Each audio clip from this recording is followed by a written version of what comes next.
दीन दुखियों में देवी है आए, ये अमीरों को क्यों ना सताए। बिल्कुल ऐसा ही तो हो रहा है। कभी इस बात को नोट करना आप कि जो गरीब है, जो नीचे तबके के लोग हैं आर्थिक रूप से या सामाजिक रूप से, उनके अंदर ही भूत प्रेत, देवी, भैरू जी या कोई बाबा आता है। वाई? क्यों? वो भूत प्रेत, देवी या बाबा किसी अमीर के अंदर जल्दी से आपको नहीं दिखेगा। क्या कहेंगे इसको आप? शिक्षा का अभाव? नहीं, शिक्षित लोग भी ऐसा पाखंड करते हुए आपको दिख जाएंगे। दरअसल बात यह है कि जितनी विज्ञान से आप नजदीकी बढ़ाएंगे, उतना ही इन चीजों से आप मुक्त होते चले जाएंगे। लेकिन बात यह है ना कि वो कहते हैं कि एक ही लकीर पर चलना। भेड़ों का झुंड जो होता है, सारी भेड़ें एक ही चाल में चलती हैं। बस वही हो रहा है। मुझे कोई ये बताए कि गरीब तो बेचारा गरीब है ही, आर्थिक रूप से भी, सामाजिक रूप से भी, जैसे भी। अब कोई देवी देवता, भैरू जी या कोई भूत प्रेत उनके अंदर आएगा तो उसे क्या मिलेगा?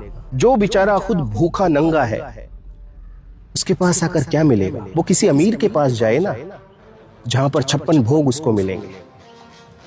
लेकिन नहीं, और फिर कहते हैं गरीबी है, गरीबी है, गरीबी। गरीबी क्यों ना हो? विज्ञान के साथ चल नहीं रहे हो। ओपरा पराया, भूत प्रेत, टोना टोटका, बड़ा ताज्जुब होता है। 21वीं सदी में हम जी रहे हैं, लेकिन हो क्या रहा है? बसों से यात्रा आपने की होगी, है ना? बसों की खिड़कियों में, शीशों पर इतनी इतनी साइज के पोस्टर लगे हुए मिलेंगे आपको। मूठ स्पेशलिस्ट, मूठ करनी, जादू टोना, प्रेम विवाह, विदेश यात्रा, हर काम को कराएं चंद मिनटों में, गारंटी के साथ दावा। कहीं लिखा होता है खान बाबा बंगाली। और उन पर्चों पर जो बसों में लगे हुए हैं, उन पर गारंटीड समाधान बताया जाता है कि आपके ऊपर किसी ने जादू टोना कर दिया, मूठ करनी कर दी है, प्रेम विवाह नहीं हो पा रहा है, नौकरी ना लगना, विदेश यात्रा, दुश्मन को घर बैठे हराएं। क्या है ये सब? अगर ऐसा होता है तो मैं एक बात आपसे पूछना चाहता हूं। Elon Musk, Narendra Modi, Barack Obama, बहुत सारी गणमान्य हस्तियां हैं, सेलिब्रिटीज हैं, बड़े बड़े नेता, बड़े बड़े एक्टर्स, तो ये तो 2 मिनट में मिट्टी में मिला दिए जाएंगे अगर दूर से ही जादू टोना होता तो। लेकिन ऐसा नहीं है। मैं आपसे अनुरोध करता हूं, विज्ञान के साथ जितनी नजदीकी आप रखेंगे, उतना ही आपके लिए फायदेमंद रहेगा। और इन कुचक्रों से, पाखंड से, आडंबरों से आप निकल जाएंगे। ये जो पीली पीली सरसों आप देख रहे हैं, क्या है? ये प्रकृति का रंग है, ये नेचुरल है, येलो यानी पीला। लेकिन लोगों ने दिमाग में अपने अपने रंग बना रखे हैं और रंगों को भी बांट लिया है। कोई अपना पीला रंग लेके बैठा है, कोई लाल रंग लेके बैठा है, कोई हरा रंग लेके बैठा है। अब बताओ, तुमने धरती को तो बांट ही लिया था, रंगों को भी बांट लिया। कमाल की बात है। चेहरा लाल कर लेंगे सिंदूर से और बोलेंगे मुझ में हनुमान जी आ गए, मुझ में बालाजी आ गए, मुझ में देवी आ गई। हाथों को लाल कर लेते हैं, मेहंदी लगाते हैं। पता नहीं आदमी है या औरत है, समझ में नहीं आता, आदमी है या औरत है। तन आदमी का है और पोशाक स्त्री की पहन रखी है। नहीं समझ में आता। बट एक चीज समझ में आती है कि ये जितने भी लोग हैं जो पाखंड से घिरे हुए हैं, इनका भविष्य उज्जवल तो नहीं है, अंधकार में इनका भविष्य है। ये इतनी मेहनत यदि पाखंड को छोड़कर सच में धरातल पे, यथार्थ में मेहनत करें, अच्छे पढ़े लिखे, विज्ञान से नजदीकी बढ़ाएं, तो गारंटी के साथ मैं कहता हूं आगे बढ़ने से कोई नहीं रोक सकता।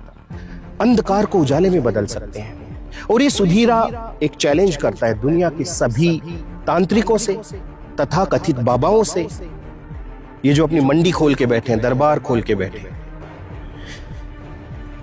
कि अगर भूत प्रेत बुलाना जानते हो, देवी देवताओं को बुलाना जानते हो, तो एक काम करो ना, हमारी आर्मी फौज बॉर्डर पे है, सर्दी में बेचारी कितनी परेशान होती है, गर्मी में कितनी परेशान होती है, उनको इधर बुला लो, देवी देवता को छोड़ दो बॉर्डर पे, भूत प्रेतों को छोड़ दो, पाकिस्तान के लिए, चाइना के लिए, जो बार बार हमारी जमीन पर कब्जा करते हैं, लेकिन वहां पर इनका तंत्र मंत्र फेल हो जाता है। और इन लोगों ने जनता को भ्रमित कर रखा है, किसी की किडनी फेल हो गई, लीवर फेल हो गया, या शरीर में कोई और रोग हो गया, तो शर्त या दावा करते हैं कि हम ठीक कर देंगे। ये तो कोई ऊपरी हवा है जिसकी वजह से शरीर में ये रोग बढ़ा है। जो झाड़ फूंक करके, फूंक मार के आपका इलाज कर रहा है, उसका शरीर देखना कभी, खुद की सांस नहीं आ रही, सांस का पंखा थरथरा रहा है उसका, और वो आपका इलाज करने चला है। कमाल की बात है। और मैं एक बात आपसे और कहना चाहता हूं, इस बात को कोई धार्मिकता पर मत लेना, ये बात सिर्फ और सिर्फ जानकारी के लिए बता रहा हूं मैं आपको, अपने से जोड़ने की जरूरत नहीं है। मंदिर में हर समय, ज्यादातर समय कौन होता है भगवान के पास, भगवान की मूर्ति के पास कौन होता है? पुजारी होता है। मस्जिद में सबसे नजदीक जो इबादत खाना है, उसमें सबसे लंबे समय तक कौन रहता है, दिन या रात? एक मौलवी। तो अगर मंदिर का पुजारी भगवान के सबसे नजदीक रहता है, मस्जिद का मौलवी खुदा के सबसे नजदीक रहता है, तो एक भी 100 अमीर लोगों की श्रेणी में क्यों नहीं है कोई भी पुजारी या कोई भी मौलवी? ये तो सबसे ज्यादा अमीर होने चाहिए थे, लेकिन क्यों?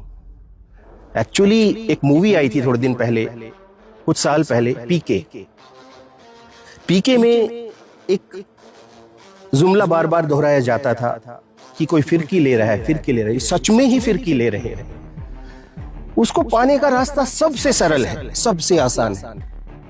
क्या करना है? कोई मंदिर, मस्जिद, चर्च, गुरुद्वारा कहीं जाने की जरूरत नहीं है। उसको पाने का सबसे सरल रास्ता जो है वो ये है कि घट में तेरे भगवान है, घट में तेरे खुदा है। अपने अंदर झांक, ऐ इंसान तू खुद को जान।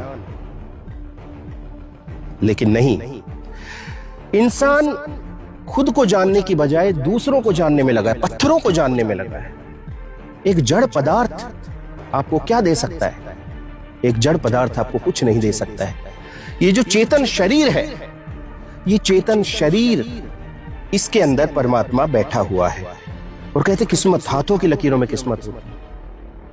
हाँ, अगर ऐसा है तो ठीक है, लेकिन फिर एक मेरी बात भी सुनो। किसने कहा कि किस्मत हाथ की लकीरों में होती है? किसने कहा कि किस्मत हाथ की लकीरों में होती है? अरे किस्मत उनकी भी होती है जिनके हाथ नहीं होते। हाँ, दुनिया में बहुत सारे अपंग व्यक्ति हैं, दुर्घटनाएं हो जाती है, हाथ कट जाते हैं, लेकिन किस्मत उन लोगों की भी है। तो पुनः आपसे निवेदन करना चाहता हूं, पाखंड आडंबर से बचें। विज्ञान का युग है, 21वीं सदी का युग है, और आपको पता है भगवान जरूर है। आप उसको प्रकृति का नाम दो, उसको अल्लाह, वाहिगुरु, गॉड, रब, किसी भी नाम से आप पुकार सकते हो, लेकिन वो भगवान, वो शक्ति, वो परम शक्ति, वो परम शिव, वो खुदा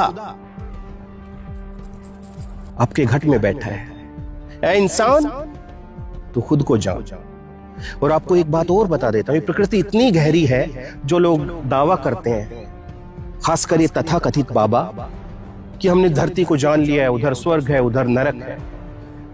तो मेरे भाई, पहली बात तो यह है कि स्वर्ग या नरक कौन देख पाता है? जो मर गया है। और जो आदमी मर गया वो कैसे आपको बताएगा कि स्वर्ग नरक कैसा है? उसके लिए मरना पड़ेगा। यदि स्वर्ग या नरक देखना चाहते हो तो उसके लिए आपको मरना पड़ेगा। मैं आपको बता दूं कि नहीं नहीं नहीं, स्वर्ग का कलर ऐसा होता है, येलो कलर का ऐसा है। नहीं नहीं, मैं मरा नहीं। जबकि असलियत यह है कि मरने के बाद पूरा सिस्टम खत्म। कुछ जला दिए जाते हैं, कुछ दफना दिए जाते हैं, मरते के साथ ही मिट्टी, कहानी खत्म। कोई स्वर्ग नरक नहीं है। हाँ, स्वर्ग नरक है, वो कैसा है मैं बता देता हूं आपको। स्वर्ग, यदि आप अच्छे काम कर रहे हो और अच्छे आनंद की अनुभूति प्राप्त कर रहे हो तो ये स्वर्ग है। सुख की अनुभूति प्राप्त करना ही स्वर्ग है, दुख की अनुभूति प्राप्त करना ही नरक है। आप बुरे कर्म करने लग जाओ यहां पर धरती पर, आपको बहुत सारे कष्ट होने लगेंगे, यही नरक है। तो मेरे दोस्तों, ऊपर कुछ नहीं है, स्वर्ग नरक कुछ भी नहीं है, यहीं पे स्वर्ग यहीं पे नरक, और ये हमारे हाथ में होता है। 20% समस्याओं को छोड़ दिया जाए। 20% समस्याएं कौन सी हैं?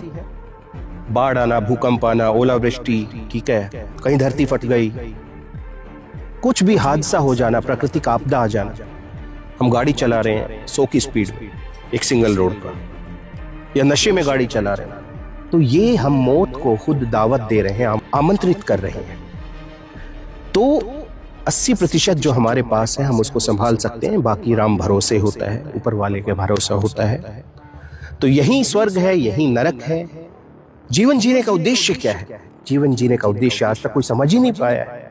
तथा कथित बाबा बोलते हैं कि नहीं, मोक्ष की प्राप्ति होगी, ये प्राप्ति होगी, वो प्राप्ति होगी। मोक्ष का अर्थ है सुख की अनुभूति प्राप्त करना, पूरे जीवन में सुखी रहने की कोशिश करना, हरदम पॉजिटिव फील करना, ये मोक्ष होता है। ऐसा नहीं है कि आपको आकाश में ले जाया जाएगा, फिर आपका रजिस्टर कोई लेके बैठा है, फिर ये कि कितने कर्म किए कितने नहीं किए। और एक बात और है कि नहीं नरक में जाना पड़ेगा तो बुरे कर्म मत करो, ऐसा नहीं है। तुम उससे डर के, नरक से डर के यदि अच्छे कार्य कर रहे हो तो ये कोई तुक वाली बात नहीं। तुम अच्छे कार्य इसलिए करो कि इस धरती पर ही तुम्हें स्वर्ग देखने को मिल जाए, इस धरती पर ही तुम्हें जन्नत देखने को मिल जाए, ठीक है ना। तो आज के लिए इतना ही। मेरे इस वीडियो का मकसद किसी भी व्यक्ति, जाति, धर्म, संप्रदाय की निजी भावनाओं को ठेस पहुंचाना नहीं। शुरू से लेके अब तक, जब तक मैंने वीडियो बनाने का सिलसिला शुरू किया था, उस दिन से लेकर आज तक सिर्फ एक ही बात का संदेश मैं देता हूं कि सुख से जियो, सभी लोगों से प्रेम करो, इंसान की एक जात इंसानियत, किसी से भेदभाव मत करो, नफरत मत करो, अच्छे को अच्छा कहो, बुरे को बुरा कहो। यही जीवन है। ये जीवन इतना गहरा है, ना इसको कोई आज तक जान पाया है और शायद ना कोई जान पाएगा। जो लोग कथित दावा करते हैं कि ये है ऊपर, वो है, कोई फायदा नहीं। और ये जीवन तो इतना गहरा सागर है कि आप कुछ खोज करेंगे, उसमें डूबेंगे, जानने की कोशिश करेंगे तो डूब के रह जाएंगे। इसलिए बेहतर है कि सरलता के साथ जीवन जियो। देखो, ये आपके ऊपर डिपेंड करता है, आपके ऊपर निर्भर करता है कि जीवन को किस नजरिए से देखते हैं। अगर आप जीवन को बहुत ऐसा जटिल समझेंगे तो सच में जटिल है, और जीवन को बहुत सरल तरीके से देखेंगे तो सच में सरल है। तो सरल वाले नजरिए पे जाओ ना। ठीक है, तो आज के लिए इतना ही। मिलता है सुधीरा किसी और वीडियो में, तब तक के लिए अपना ध्यान रखना। मेरी कही गई बातें अच्छी और सच्ची लगी हो तो शेयर कर देना, नहीं तो कोई बात नहीं है। मेरा काम है कहना जो मुझे समझ में आता है। अब आपका काम है माने या ना माने, कैसा आपको लगता है। चलते चलते वो अपना काम करते हैं, मैं अपना काम करता हूं। मैं मेरा काम ऐसे करता रहूंगा, आप अपना काम करते रहिए। नमस्कार।